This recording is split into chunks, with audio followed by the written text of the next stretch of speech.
Bem-vindos a mais um episódio do podcast Manual Vida Saudável. Meu nome é Marielle Mello, sou endocrinologista e meu objetivo é tratar diabetes, tireoide e obesidade de uma forma leve e descomplicada. Em cada episódio, vamos discutir um tema relevante ou polêmico da endocrinologia, sempre com a ajuda de um convidado especialista no tema em questão. No episódio de hoje, vamos falar sobre a síndrome do intestino irritável, uma condição que afeta em média 15% da população brasileira e que pode causar dor abdominal, gases, diarreia ou prisão de ventre. Para nos explicar melhor sobre essa síndrome, seus sintomas, causas e tratamentos, eu convidei a doutora Saskia Ribeiro Vaz, nutricionista clínica, mestre e doutora pela Universidade Federal de Goiás e residência em nutrição hospitalar pelo UFG e especialista em dieta para tratar essa condição. Seja muito bem-vinda, Saskia. Super obrigada por ter aceitado o convite e por estar aqui mesmo sendo uma pessoa tímida. Muito obrigada, Marielle. Ela já começa entregando ouro, né? Falando da timidez, mas é isso. Trabalho dado, a gente executa. Exatamente. Eu tenho certeza que você vai tirar de letra. Vamos começar do começo. O que é síndrome do intestino irritável? O que a pessoa sente? Como que desconfia se está tendo ou não? Ótimo. Então, síndrome do intestino irritável, como o nome já fala, é um conjunto de sintomas. Como é que esse diagnóstico é feito? A gente sempre tem que pensar em relação a 3 características: a frequência, a consistência das fezes e também o desconforto abdominal. Então, a pessoa que tem síndrome do intestino irritável, ela chega ao consultório normalmente reclamando: nossa, quando eu fico muito ansiosa, eu tenho um evento muito importante, eu começo a ter diarreia, então eu vou ao banheiro várias vezes, ou se não, eu fico com diarreia, né, com as fezes líquidas, ou eu paro de evacuar e começo a fazer cocô que nem cabrito, né, fazer os síbalos, as bolinhas.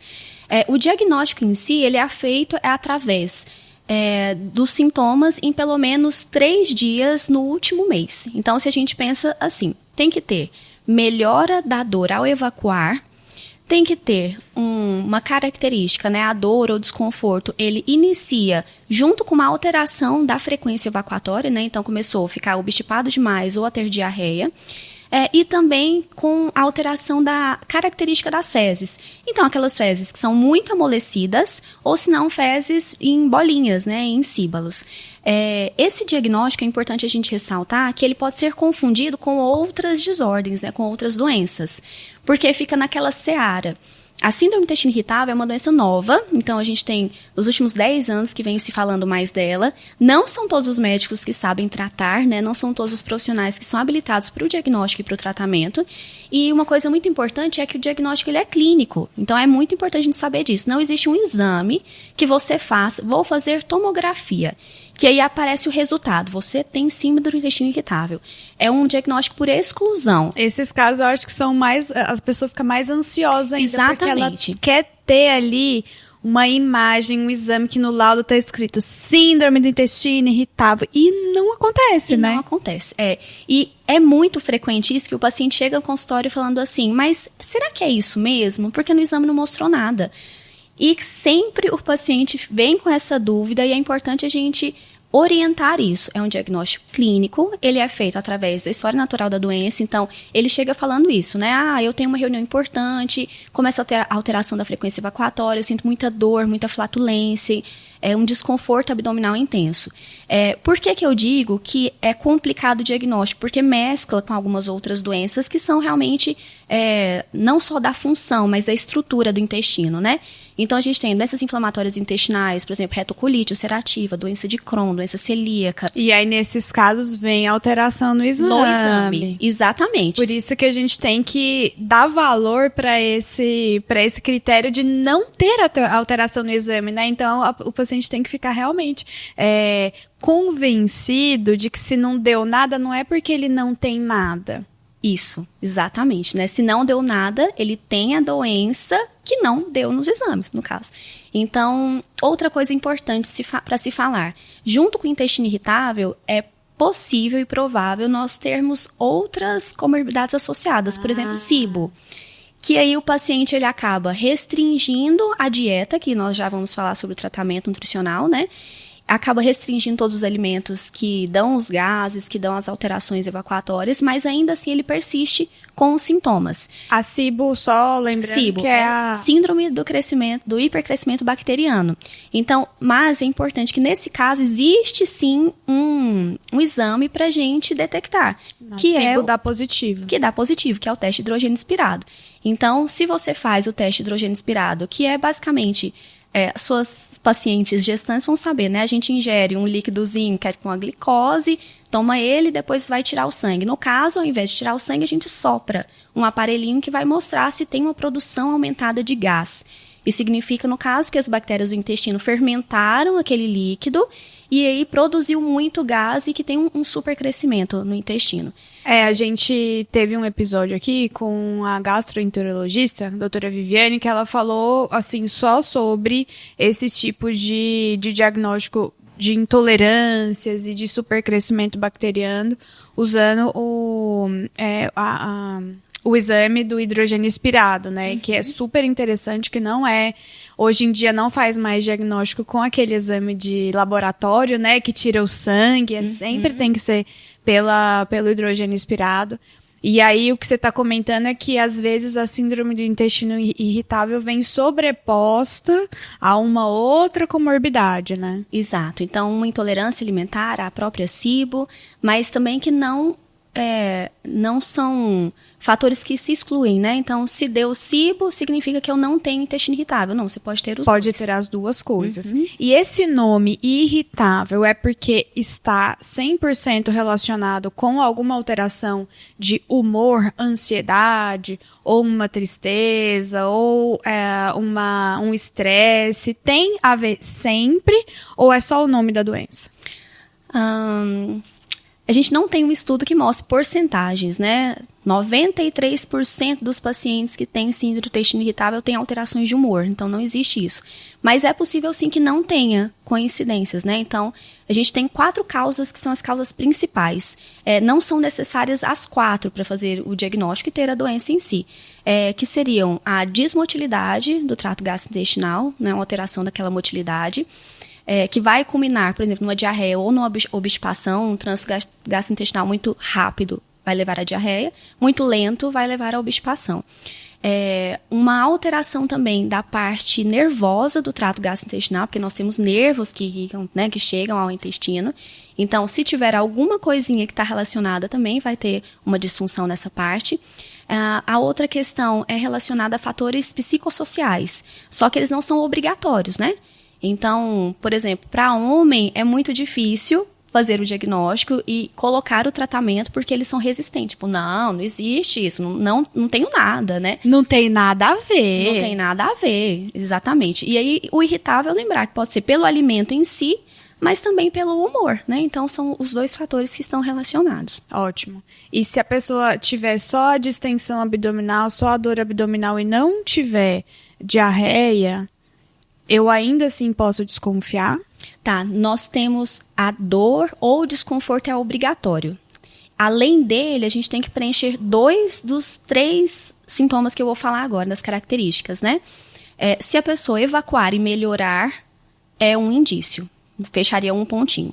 Se a dor coincide com a alteração da frequência, seria outro pontinho. Mas não, eu vou ao banheiro todos os dias, mas a dor melhora quando eu vou ao banheiro e eu faço cocô de cabritinho. Já fechou o critério, né? Porque tem o desconforto, melhora com a evacuação e ainda tem a alteração da característica das fezes. Então, não é necessário ter uma diminuição da frequência evacuatória ou aumento. Ou aumento. Ótimo. E aí, qual profissional de saúde pode fazer o diagnóstico? Ou seja... falar assim, olha, você tem síndrome do intestino irritável e você precisa tratar especificamente essa doença para você melhorar. É o nutricionista que faz isso? Não é o nutricionista. Diagnóstico de doenças é atribuição médica. E aí vem uma parte importantíssima, né? Tanto medicamento quanto diagnóstico não é feito por nenhum outro profissional a não ser médico. Uma coisa muito delicada porque a gente encontra um dilema ético muito importante nas profissões, né? Então, nós temos outros profissionais da saúde querendo invadir o território médico e vice-versa, né? Então, a gente tem nutricionista fazendo diagnóstico de síndrome do intestino irritável, propondo medicação, e também médico prescrevendo dieta. Então, é uma parte complicada, mas realmente. Por exemplo, eu vou dar um exemplo. Chegou um paciente semana passada no consultório com todas as características para o intestino irritável. E é o clássico. Nossa, quando pergunta de evacuação, né? E aí, como é que é o cocô? Quantas vezes você vai no banheiro? Nossa, olha, eu tive uma reunião semana passada, tive diarreia, eu tive que sair da reunião correndo e não estava bem e tudo. É um sinal de alerta já. E aí, quando vai perguntando, fecha todos os critérios para o intestino irritável. O que eu faço nessas ocasiões? Olha, tem um sinal de alerta muito importante para uma alteração gastrointestinal, que pode ser intestino irritável, mas eu aconselho que você procure um coloproctologista ou um gastro para fazer o diagnóstico. Só a partir do diagnóstico médico que eu poderei tratar. Então, te indico tais nomes, vai lá e faz o diagnóstico. Ótimo, perfeito. Eu acho que isso é muito importante, até no contrário também, você falou, médicos prescrevendo dietas, que eu vejo muito, não só para intestino irritável, mas para intolerâncias alimentares, para obesidade, eu acho que é o mais comum, inclusive os pacientes, como eu sou endócrina, os pacientes querem muito que eu prescreva uma dieta, e às vezes é difícil de você explicar, porque, eu já estou gastando com a Saskia. Eu tenho que ir em outro profissional, já que ela já sabe que é intestino irritável, mas como você disse anteriormente, a gente tem que excluir outras doenças. A gente tem que fazer exames, às vezes, para exclusão de doença celíaca, de intolerância à lactose, a cibo. E aí, foge um pouco da alçada do nutricionista. E a gente, e o médico, ao mesmo tempo que faz esse diagnóstico, não pode imprimir uma coisa aleatória e falar, olha, você vai evitar isso, isso e isso, pronto, vida que segue. Porque a gente sabe que não vai dar certo. E isso que você falou, né, imprimir as orientações e entregar para intestino irritável é cruel. Porque o que acontece com o paciente? Ele chega no consultório, a queixa é, perdi 10 quilos nos últimos 6 meses, eu não sei o que eu posso comer, eu tenho medo de me alimentar e eu estou desesperado, por favor, me ajude. Por isso, porque vai somando orientações aleatórias, né, em relação à doença, isso acontece muito com paciente renal também, e aí o paciente chega já desnutrido, tanto da parte de calorias, né, quanto da parte de micronutrientes. Porque são só proibições, né? Exato. É uma lista, não é uma lista de orientações nutricionais, não é uma lista de plano alimentar, é uma lista de proibições. Eu acho isso muito cruel. Tem paciente que chega pra mim falando, eu não posso isso. Aí eu falo assim, mas então me fala, o que você pode? A pessoa não sabe o que ela pode. É difícil. Eu fui professora, a gente estava comentando antes de começar, né? Eu fui professora de nutrição clínica e uma coisa que eu sempre falei para os alunos, antes de falar o que você não pode, você deve informar o que o paciente pode. Então, tem uma listinha, né, que eu tenho dos alimentos permitidos e os alimentos que devem ser evitados. A primeira coluna é dos alimentos permitidos, porque o paciente ele tem que ter a tranquilidade de ver, nossa, existem esses alimentos que eu posso consumir. Né? Aí, então, a gente vai falar dos alimentos que devem ser proibidos, porque gera muita ansiedade no paciente. E quando a gente fala da terapia nutricional no intestino irritável, uma coisa é muito importante, porque é como se o paciente nunca mais pudesse comer fruta. E não é isso, Marielle. No intestino irritável, nós temos um período de restrição alimentar. Não nego que a restrição alimentar vai ser severa, que vai ser chata, sabe? Porque como que acontece? A gente chama que é um protocolo Low FODMAPs. Então, nesse protocolo, de 6 a 8 semanas, nós vamos restringir todos os alimentos que têm carboidratos altamente fermentáveis. Quando eu digo todos, são todos. Então, nesse período, o paciente vai ficar com uma dieta restritiva. A partir desse período, nós vamos introduzir gradualmente um alimento a cada 2, 3 dias, dependendo da tolerância do paciente, para testar qual grupo alimentar esse paciente não tolera de fato. Por quê? Quando a gente fala, então, nos FODMAPs, que são esses carboidratos que são altamente fermentados, ele é esse nomezinho é acrônimo, né? Cada letra significa uma coisa. Então, o F é de fermentável, o O é de oligosacarídeo, o D é de disacarídeo, o M, monossacarídeo, A, de and, porque é uma sigla em inglês, né? E P de poliol. Então, cada letrinha significa alguma coisa. O que entra, então? Vamos lá, né? F de fermentável. O, oligosacarídeo. Quais são os alimentos que estão nesse grupo? Eu vou falar os alimentos que pegam mais pro brasileiro. Alho, cebola, trigo e leguminosas, incluindo feijão. Já foi o almoço de todo mundo. Já foi o almoço da galera. E o café da manhã também, né? Que se a gente pensar no trigo. No trigo, exato. Mas, aí, nesse caso, a gente tem uma indicação formal para retirar o glúten. Nesse caso específico. É para sempre? Não é para sempre. A gente vai restringir de 6 a 8 semanas. Beleza. Isso foi o oligosacarídeo, né? Qual que é a orientação, então, para o paciente? Carne, arroz, feijão, a partir de agora... de 6 a 8 semanas é sem alho e sem cebola. Ah, mas o resto da casa come. O seu é sem. A partir de agora será assim. E comer fora? É comer em casa. Por isso que eu São 6 a 8 semanas, assim, sofridas? São sofridas. É chato. E esse é o O, né? Depois vem o D, de disacarídeo. Dentro do D, nós vamos ter a lactose e os derivados de leite, portanto, né? Leite derivados. Se for sem lactose, pode consumir. Se o paciente tiver muito medo, né, de lactose, por exemplo, que normalmente acontece, eu não quero porque eu já passei muito mal. Então, a gente pode ir para outros alimentos. Por exemplo, leite de arroz, porque leite de castanhas também não pode, porque castanha entra dentro dos oligosacarídeos. Então, a gente tem que ir tateando bem os alimentos. Quando a gente segue, né, a próxima letra vai ser da frutose. E aí, dentro de frutose, tem uma observação importante, que é frutose em excesso de glicose. O que isso significa? Não basta o alimento ter apenas muita frutose, tem que ter muita glicose na composição.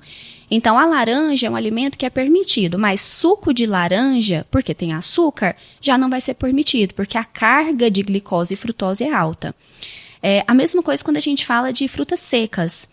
Às vezes é uma fruta que não tem problema sendo consumida in natura, mas quando ela é seca, tem uma concentração, né? Então, a gente tem que restringir.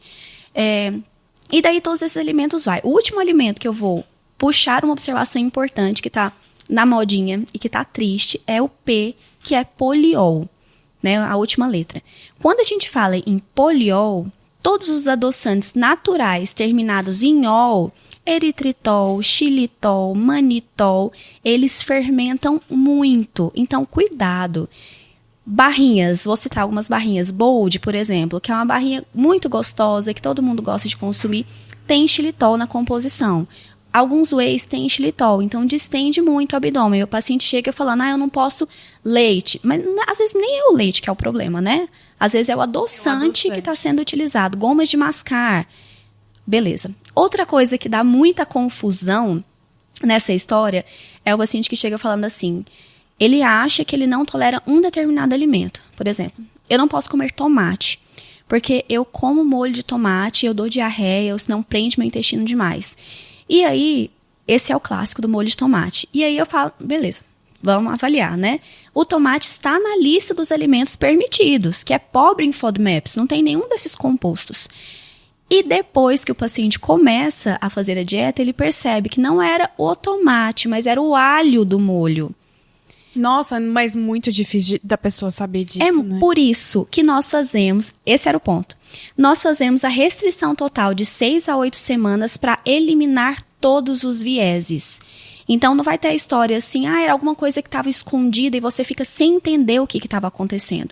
Então, a gente tira tudo que fermenta. Você limpa a sua vista, né? Tipo assim, limpa a visão. Uhum. Aí para reintroduzir, vai, não, esse dia aqui foi legal.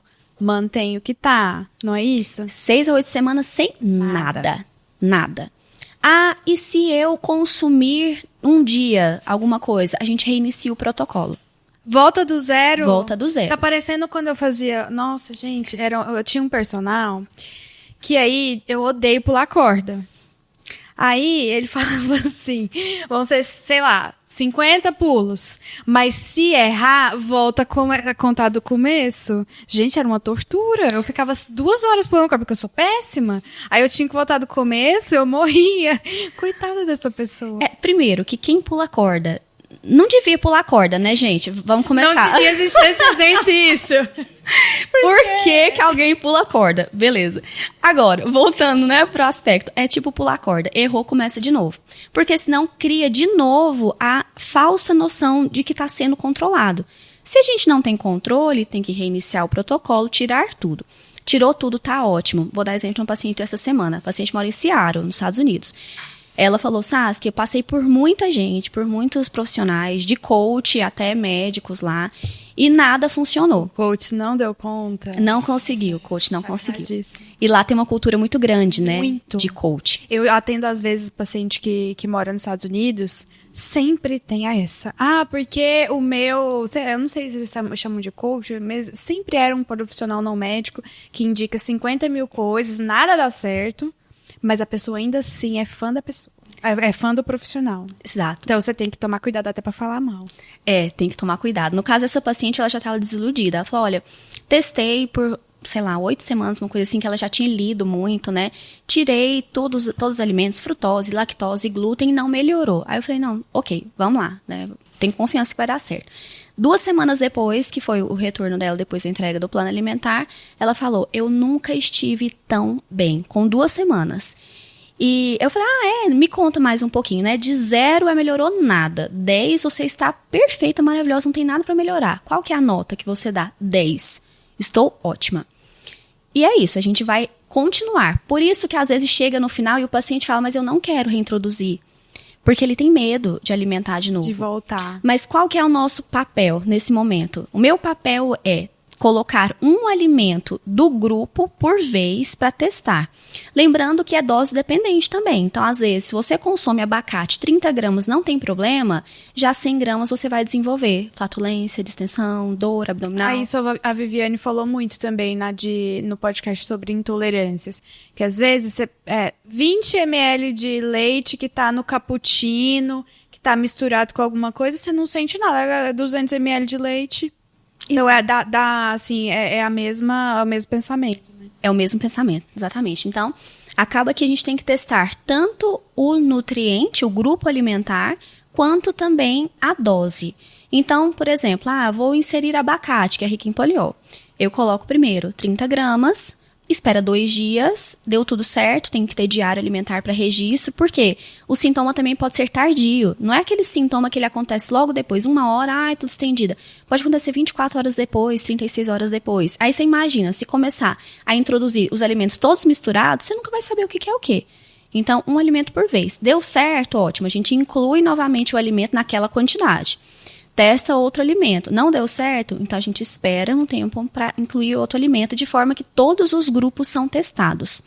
E aí, depois vai incluindo os alimentos à parte. Depende de muita disciplina do paciente. Eu acho que é uma das coisas que mais tem que ter disciplina, porque comida...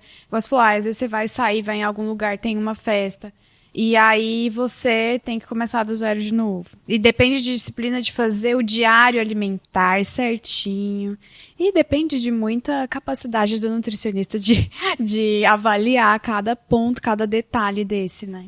Sim. Isso é complexo. É super complexo. E aí entra a questão dos profissionais que têm que ser habilitados. Porque... na nutrição, nós temos uma cultura de dieta de emagrecimento que é muito importante. Então, nós temos poucos nutricionistas que têm formação em doença. Então, na hora de escolher um profissional, não vá pela cara da boneca, né? Pelo shape da menina do Instagram. Você tem que saber o que a pessoa realmente trata. Então, ela é especialista em doença, ela trata intestino irritável, ela fala sobre isso, pergunta para a secretária. E tem que ser uma resposta real. Fala, passa medo na secretária. Olha, eu tenho uma doença, tem que ter alguém que tenha conhecimento real sobre o assunto. Porque senão incorre muito erro e só realmente prolonga o sofrimento do paciente, né? Chega um paciente calejado já, que passou por muita gente. E o pior, eu acho, também, é que nutricionistas que estão... pacientes que vão atrás de emagrecimento, ok. Vai no nutricionista que ouviu falar sobre os FODMAPs, ouviu falar sobre intolerância a glúten, a lactose, e aí usa isso como uma forma de dieta para emagrecimento. Então, você vê um monte de gente que não tem intolerância nenhuma, que não tem síndrome do intestino irritável, mas que está fazendo essas restrições, e aí quando chega para mim, que eu não estudei isso, eu não sei a fundo todas essas coisas que você tá me falando. E ela chega falando que tá restringindo tal e tal e tal coisa, eu fico completamente perdida. Porque eu falei assim, gente, mas pra emagrecer, isso eu sei, né? Que pra emagrecer não precisa disso. Será que tá acontecendo algum movimento aí que eu não tô sabendo? Mas não é. É porque pegou uma sigla da moda, pegou uma intolerância da moda e aí fez o quê? Restrição. Exato. E aí eles querem estender, né, o tratamento a outras doenças. Lembrando que a restrição dos FODMAPs pode ser utilizada em outras doenças que coincidem, inclusive, com uma hipersensibilidade visceral, que é isso, né? Os pacientes, eles não toleram muito distensão abdominal porque dói muito, eles têm muitos receptores intestinais para dor, que, por exemplo, é uma coincidência com a fibromialgia. Então, dietas low FODMAPs podem ser usadas para pacientes que são fibromiálgicos, porque normalmente tem redução de dor abdominal também, mesmo que o paciente não preencha critério para intestino irritável. Interessante. Mas por coincidir os mecanismos, né? Esse paciente ele tem uma hipersensibilidade maior real à dor. E nesse caso do paciente que é fibromiálgico, também tem esse mesmo protocolo de restrição de 6 a 8 semanas, faz a mesma forma. Porque a gente tem que identificar qual é o alimento. E aí, nessa hora que eu proponho as 6 a 8 semanas, eu falo bem claro para o paciente, após esse período que a gente reintroduzir, você vai saber de fato o que você pode consumir e o que você não pode consumir se você não quer passar mal. Mas, por exemplo, eu vou numa festa, eu sei que eu não posso consumir frutose em excesso, mas tem um suco de laranja e eu quero. Ok, você sabe que hoje, nos próximos 3, 4 dias, você vai passar mal. Mas é uma escolha consciente. Não é uma coisa que você não sabe o que está acontecendo, que você está perdido. Do nada, no outro dia, você tá passando mal. Ai, meu Deus, o que aconteceu? O que eu fiz de errado? Vou ficar assim por 2 semanas. Não. Exatamente. Então, dá poder para o paciente, para a pessoa escolher o que ela quer consumir ou não e qual que é o desfecho que ela quer, né? O prazer imediato do suco de laranja vai compensar 3 dias de barriguinha inchada? E aí, se for compensar, vai lá no seu suquinho. Se a balança tiver com saldo positivo, ótimo. Porque a dieta, a restrição, na verdade, é para identificar quais são os alimentos. Então, eu tive uma paciente que era isso. Ela tinha só problema com poliol e oligossacarídeo. Os outros alimentos estavam liberados. Ela não tinha problema com lactose. Então, ela podia consumir. Só que, como sempre estava tudo misturado, ela não sabia o que era. E hoje é ótimo. Ela sabe que ela pode e que não pode. Quando ela consome, ela sabe qual vai ser a consequência dela. Ótimo, perfeito. A gente falou de muitos alimentos ali que vão piorar os sintomas, né? Mas tem alimentos que melhoram os sintomas? No intestino irritável, isso assim, falando de alimentação e não de suplementação. Exato, né? De alimentos mesmo. Exato. Nós temos os alimentos que não darão sintomas e os alimentos que resultarão em sintomas gastrointestinais.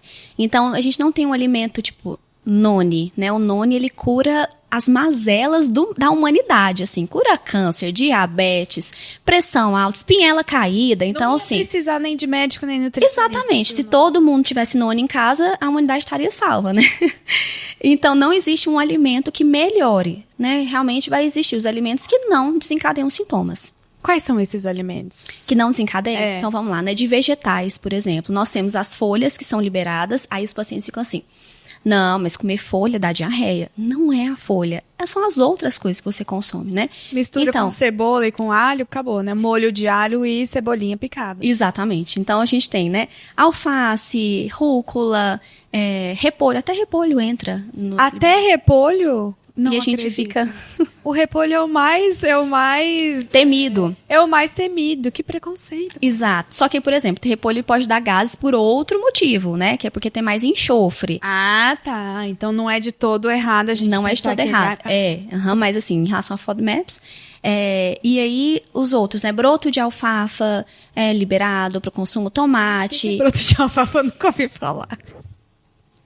É uma vergonha? É uma vergonha. Tá. Mas tem tá isso tranquilo. aqui em Goiânia? Existe? Deve ter no Uba, né? No Uba sempre tem tudo, né? As coisas exóticas, assim. E de vegetais é isso. De frutas, normalmente são as frutas mais cítricas. Então, laranja, tangerina, uva, mamão é liberado. Como o paciente ele tem muito medo, eu sempre fico, então vamos ficar no mamão formosa, porque o mamão papaya realmente pode soltar um pouquinho mais por outras características do mamão papaya. Uma coisa muito legal, banana deve ser mais verdolenta. Então, aquela banana muito madura, ela já tem mais glicose, mais frutose. Então, a gente evita, a gente pega a com cabinho verde ainda, né? Que tá mais durinha. Mas minha mãe falava que banana verde dava dor de barriga. Não, e aí não faz sentido, porque inclusive a gente tem... Desculpa, mãe da Marielle. Mãe, tá vendo? Olha só, esse recado é pra você. Poxa. Inclusive, a gente tem uma coisa que chama biomassa de banana verde, que é um prebiótico poderosíssimo. E aí acaba que a gente tem esses mitos relacionados, é igual o não pode tomar leite e comer manga, né? Porque os escravos não podiam ter acesso a leite. É a mesma história, pra evitar lá do menino estar lá com a banana verde, né? Então, a banana mais verdolenta, a goiaba já ela é outro caso, ela tem que estar mais madura, então a gente tem um teor menor. De derivados de leite sem lactose. E uma coisa muito interessante que os pacientes falam, né? Inclusive, a gastro deve ter falado antes, é que aquele alimento que ele é mais fermentado, por exemplo, a gente pega um iogurte em comparação a leite, ele vai ter um teor menor de lactose. Porque a bactéria, ela usa a lactose, que é o açúcar do leite, como substrato para as características que o produto vai adquirir, né? Mas tem uma consideração importante, por exemplo, iogurte grego. A maior parte das vezes se produz iogurte e depois adiciona leite em pó. Então, acaba que perdeu um pouco de lactose durante a fermentação, só que você adicionou. Acrescentou. Então, não adianta muito, né? E outra coisa legal, queijos duros, eles têm menos lactose do que queijos frescos. Então, aí o paciente que fala, né? Parmesão é tranquilo, mas se eu pego um frescal, eu passo mal.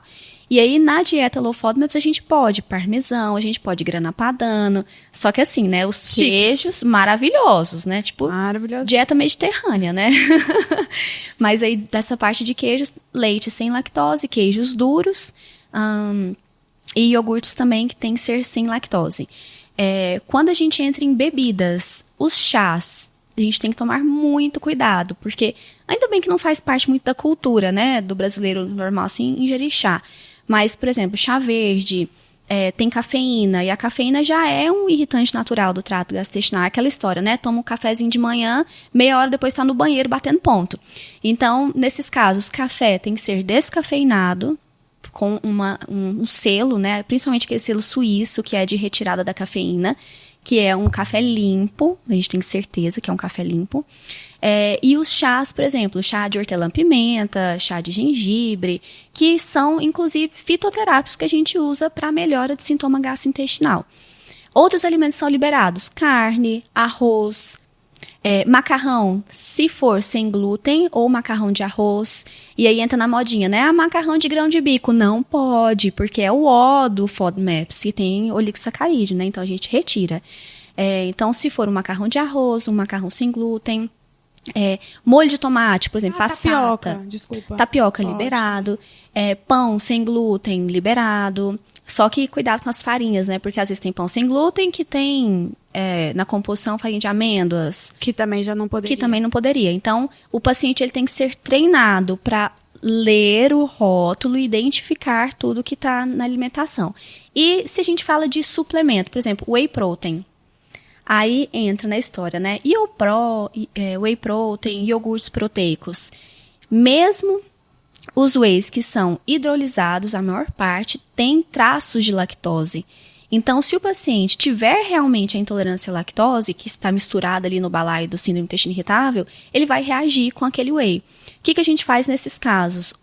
Opta por um whey, na verdade, uma proteína, que seja uma proteína de carne, porque aí não vai ter nada de lactose, mas tem que olhar lá os ingredientes, porque se o adoçante for all, também não pode. Então, por isso que tem que ter uma orientação e um profissional que saiba o que está fazendo. Você estava falando sobre molho de tomate, eu te cortei. Passata, por exemplo, né? Passata de tomate. Nessas horas a gente tem que ter uma atenção especial, porque molho de tomate prontos vem lá nos ingredientes cebola desidratada e alho desidratado. Então, tem que ler todos os ingredientes. Para comprar molho de tomate, passata de tomate, né? Que só vai ter o tomate mesmo. Ou se não, aqueles tomates enlatados que a gente amassa, né? Como que chama esse, gente? Tomate pelado. Isso. Ou tomate pelado. Tá bom. Certo.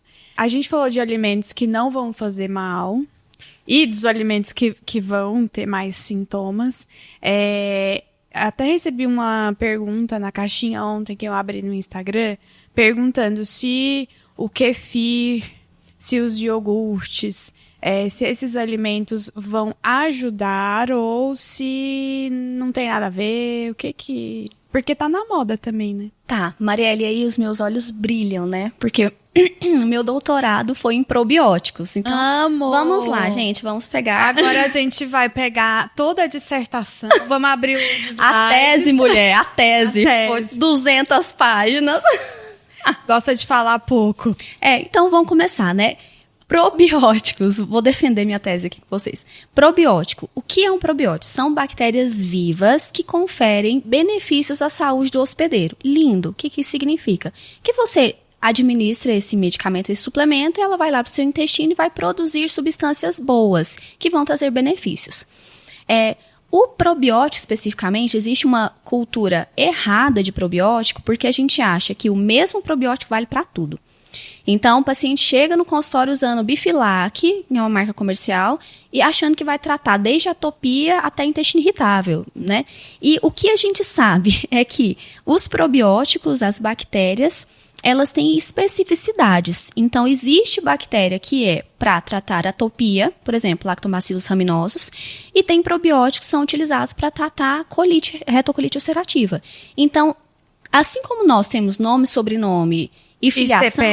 E CPF, foi ótimo. O que a doutora Vivian falou. Da gastro, a gastro que veio aqui. Tem nome, sobrenome e CPF. A bactéria, ela também vai ter essa designação. Então, não basta a gente falar assim, né? Toma um probiótico que é um lactobacillus. Tá, mas é um lactobacillus o quê? É um lactobacillus acidófilos DSM 1749. Esse é o nome completo do CPF. Porque essa informação final vai determinar se ela vai agir, produzir substâncias que são boas para atopia ou para intestino irritável.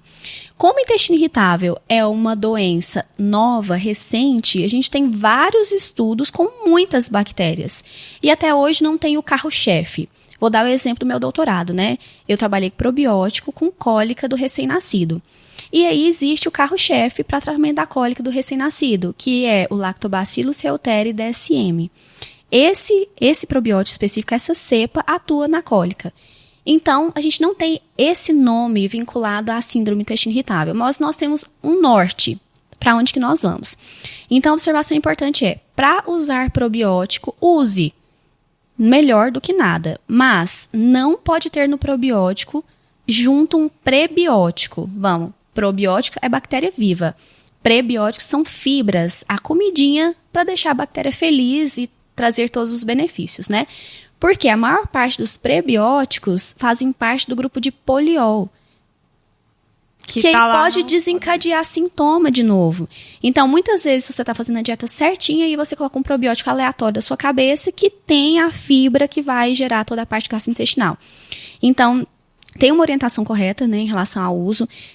O que está mais famoso agora é o Bacillus cognato BC... Nem lembro da designação correta, é um nome compridinho, sabe? Mas o que a gente mais usa é Lactobacillus, a classe como um todo, porque a gente tem muitos estudos, e Bifidobacterium. Quando a gente fala, então, de kefir, aí é um episódio à parte. Por quê? O que é o kefir? Ele é um fermentado, né, um produto que é fermentado por bactérias e leveduras. O kefir tem duas formas de a gente fazer. O kefir caseiro e o kefir que é industrializado. O kefir caseiro, você já cultivou kefir? Não. Você tem os grãos de kefir, que são as bolinhas assim, e você adiciona no meio de cultura. Pode ser água ou pode ser leite. Só que você vai concordar comigo. Aqueles grãos, eles são bactérias e leveduras. A partir do momento que você manipula com a mão suja, você está incorporando outras bactérias X, que você não tem nem sabe noção quais são. E a gente sabe que existem muitas bactérias que não são boas, que são patogênicas. Então, o kefir caseiro é perigosíssimo, porque a gente não sabe o que a gente está consumindo de fato, e você incluir no intestino irritável, que já é uma desordem gastrointestinal tão sensível, é complicado. Tá, vamos para o kefir industrializado. No kefir industrializado, cuidado, porque a maior parte tem açúcar na composição. Acabou com tudo. Depois você quer tirar, acabou, né? Botou. Então teria que ser um kefir limpo. E outra coisa, o kefir é uma fonte de bactérias. Se a gente quer o benefício do probiótico que está ali dentro daquele kefir, por que você não suplementa ele à parte? Então, fica mais fácil de identificar, mais certeiro, né? Se é isso ou não que tá dando um sintoma a mais que você não estava esperando, né? Exato, porque pode ter lactose também, traço de lactose. Então, acaba que complexo. Uma bagunça. Na dúvida, né, do que a gente utilizar, a gente utiliza o probiótico, porque é como tratamento. O kefir, caso depois a gente faça 8 semanas, tá tranquilo, a gente pode usar como uma forma crônica, mas não dentro do protocolo de restrição. Tá certo. Ótimo. E os iogurtes entram nesse mesmo que você tinha falado anteriormente, que tem que ser sem lactose, sem açúcar e tal. Exatamente, aquele iogurte limpinho, sem os né? adoçantes terminados em ol. Em ol. Uhum. Tá ótimo, perfeito. Esse tratamento de reintroduzir os alimentos demora quanto tempo, mais ou menos, assim? Se a pessoa fizer tudo certo. Tá. 2 semanas a gente consegue testar os alimentos. Ótimo. Porque são 4 grupos e aí a gente testa 2 cargas, né? Então, 2 a 3 semanas o paciente tolerando bem, a gente consegue finalizar. E aí você já entrega, assim, depois dessas semanas, uma dieta mais, não tão restrita, né? Bem tranquila. E ele já vai saber quais são os que vão dar mais sintomas, né? Quais são os gatilhos específicos. Específicos. Uhum. Então já fica bem mais tranquilo. Então, um sofrimento para depois ter uma recompensa, exatamente. Como o paciente já chega desesperado, ele acata, porque a história já é longa, ele já passou por muita gente, ele já não sabe o que fazer, né? Então, ele vê uma saída, porque é isso, eu aponto. Tem um período de restrição que você já está passando, porque você já não está comendo nada mesmo. Aqui vai ser guiado, né? Aqui a gente não vai perder peso. Por exemplo, eu tinha uma paciente de 85 anos, que tinha intestino irritável há 20 anos. O gatilho, e o intestino irritável... E há 20 anos nem sabiam dessa doença. Não sabia, então estava tratando assim, né? E uma coisa importante é que normalmente tem gatilhos para o desenvolvimento. E aí, no caso dela, tinha sido a morte do esposo. Então, o esposo faleceu e ela desenvolveu. Então, tem isso, né? Às vezes, virou mãe, o estresse, não dorme, é um gatilho para desenvolver. Ai, nunca tive isso. Aí agora, com 50 anos, apareceu. É possível? Exato, é possível, super possível. E aí, no caso dela, ela tinha perdido já muito peso, perdido muita massa muscular. E mesmo fazendo o protocolo, a gente conseguiu ganhar massa muscular. Então, é uma coisa assim, uma coisa não exclui a outra. Não é uma dieta para perder peso. Perfeito, atenção, perfeito. Né? É uma dieta para restringir, a gente identificar quais são os alimentos. Ótimo. E esse negócio de falar muito em restrição, eu fico muito preocupada, porque tem pacientes que desenvolvem transtornos alimentares mediante restrições, não é essa que eu tô falando, mas restrições bem mal feitas, visando emagrecimento.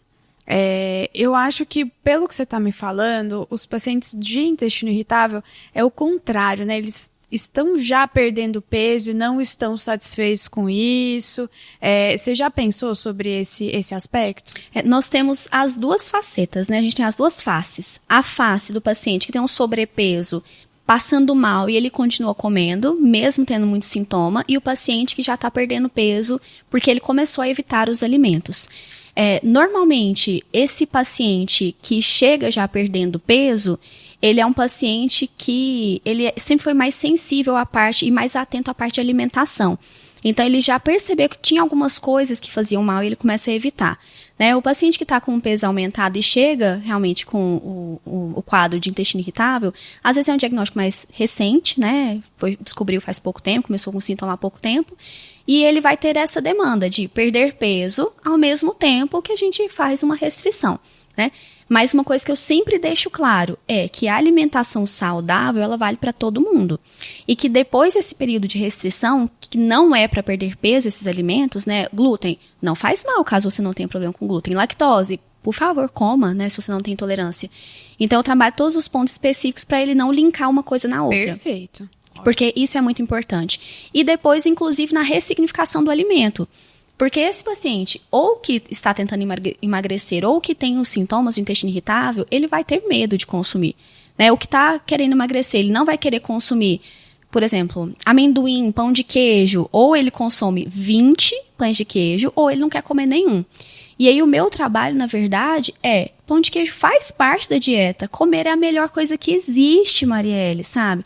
Eu tive uma paciente há um tempo atrás que falou assim que ela tem a impressão que eu não gostava de comer, que eu comia só o necessário.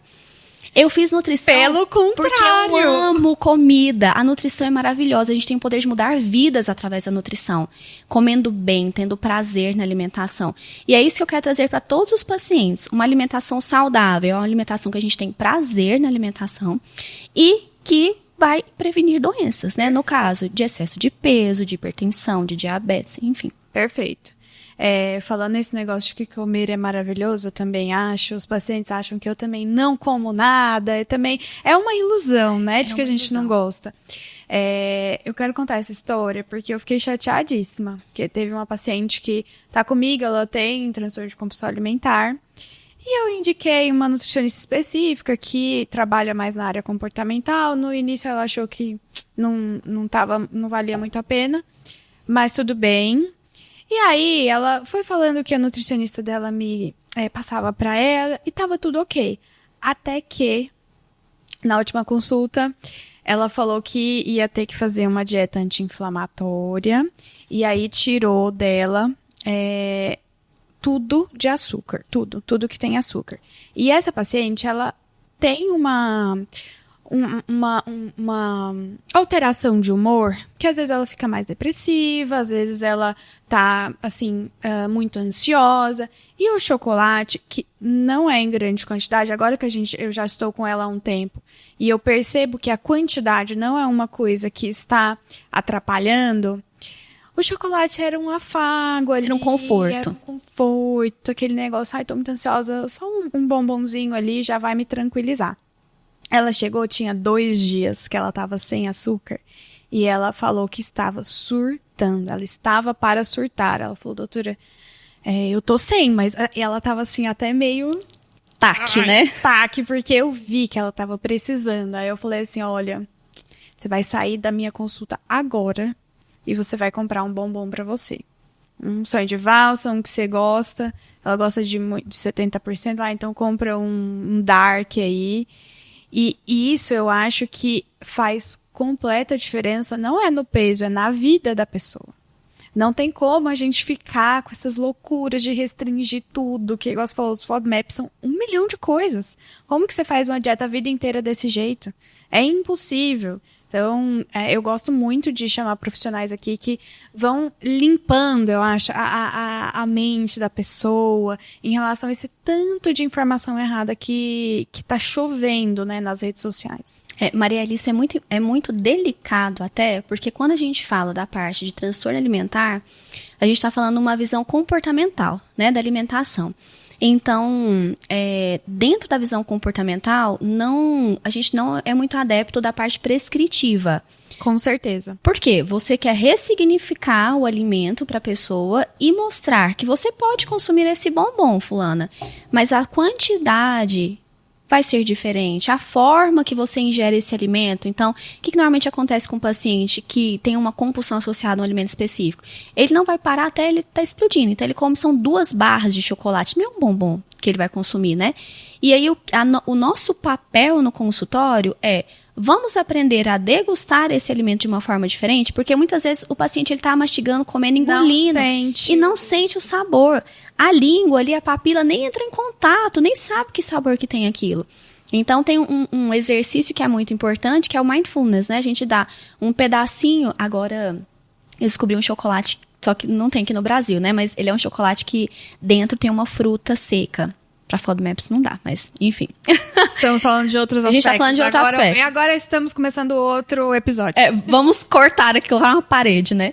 O que a gente faz? Coloca esse chocolate na boca e a orientação feche os olhos, o ambiente tem que estar silencioso.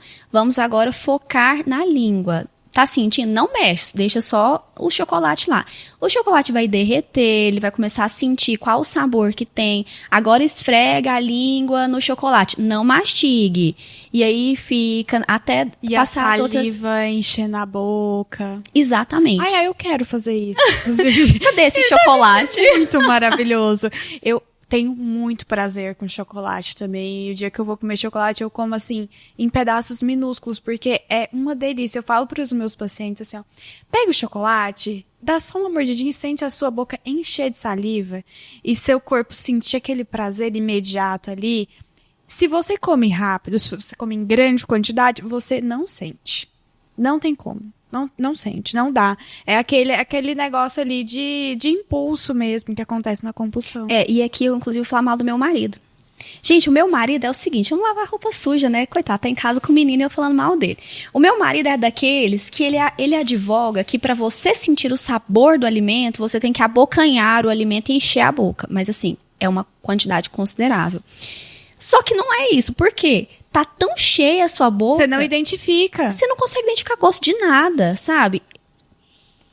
O teto da boca, né? O palato não tem papila para degustar o alimento. Não sente sabor, gente. É a língua. Então, pequenas quantidades, mastigue devagar, engula devagar. E aí tem outras questões comportamentais, né? Às vezes a gente tá ali no celular, comendo, engolindo, você não tá sentindo sabor de nada.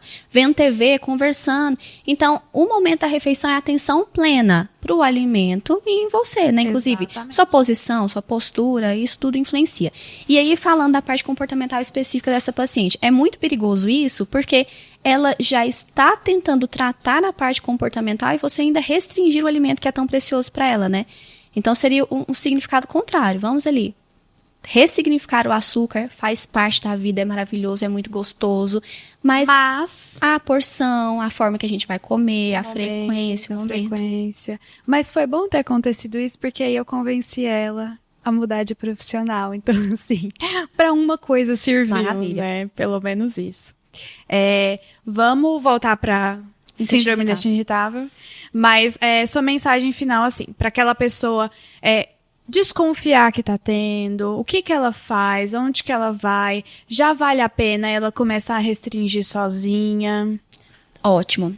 Primeiro ponto, procure um profissional para fazer um diagnóstico correto e para fazer uma terapia nutricional correta, porque senão a gente vai ter vários empecilhos no caminho, né? Então, retirei tudo, igual essa paciente minha, né? Retirei tudo, mas não tô conseguindo resultado, continuo sofrendo, né, com distensão, com diarreia e ainda não comendo as coisas que eu gosto. Então, procure um profissional, tanto um coloprocto, um gastro, que seja atualizado nessas áreas e um nutricionista para te auxiliar. E a outra informação importante é que não comece a retirar as coisas sozinho, porque senão você só prolonga o seu sofrimento, né? Então, você não vai saber, porque igual a gente comentou aqui, é muito complexo. Muito complexo, é delicado. Se uma pessoa que estudou tanto tempo para fazer isso, ainda assim, não é que tem dificuldade, mas tem que prestar muita atenção, você sozinho que nunca estudou sobre isso. Quem é você na fila do pão? Quem é você, né? E, inclusive, assim, quando o paciente chega, às vezes com demandas específicas, né? Eu gosto muito de tal produto, eu quero ter ele no plano alimentar. Até a gente tem que abrir para procurar, para ver ingredientes. Eu já tive que entrar em contato com o saque de fábrica, porque não tinha ingrediente descrito, para saber o que tinha na composição, se podia consumir ou não. Então, é isso, né? É muito delicado. A parte gastrointestinal influencia muito a vida das pessoas, está muito relacionado com qualidade de vida. Então, trate com uma pessoa boa e seja feliz, né? A alimentação é tudo de bom, a melhor coisa do mundo. Perfeito. É possível ser feliz com síndrome do intestino irritável. Com certeza. Essa é a mensagem final. Exatamente. Vai ter que passar por um sofrimento aí de 6 a 8 semanas, mas é para identificar se já tá sofrendo mesmo, sabe? Vamos resolver essa 100%. parada. Eu acho que é isso. Você tem mais alguma coisa, assim, que você acha que é importante falar dessa síndrome? Eu tenho. Da síndrome, não. Sou tímida, mas falei tudo, você viu? Arrasou! Muito bom! Agora é o momento de descontração. Indica pra gente um filme, uma série, um livro, um podcast. Qualquer coisa que você goste. Pode ter a ver ou não com nutrição. Não, vai ser ótimo. O filme Comer, Rezar e Amar. Gente, é isso, né? A gente tá falando prazer na alimentação, de como a nossa vida, o nosso humor influencia na alimentação, é isso. Assistam, o filme é lindo, é perfeito. É delícia. E lembrem-se sempre disso, que comer é muito bom. É a melhor coisa que existe. Ai, Saskia, obrigada, eu amei. Volte mais vezes, vamos arrumar outra tese de doutorado pra você fazer, que aí a gente vem e fala sobre outra... Não, mulher, que é isso. A gente pode fazer isso sem o doutorado no meio. Combinado, então. Muito obrigada. O prazer foi meu e aí eu espero o convite novamente. Ótimo.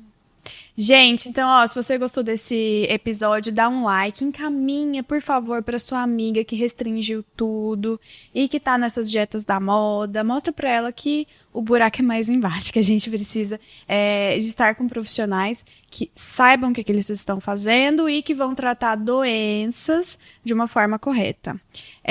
Obrigada, até a próxima.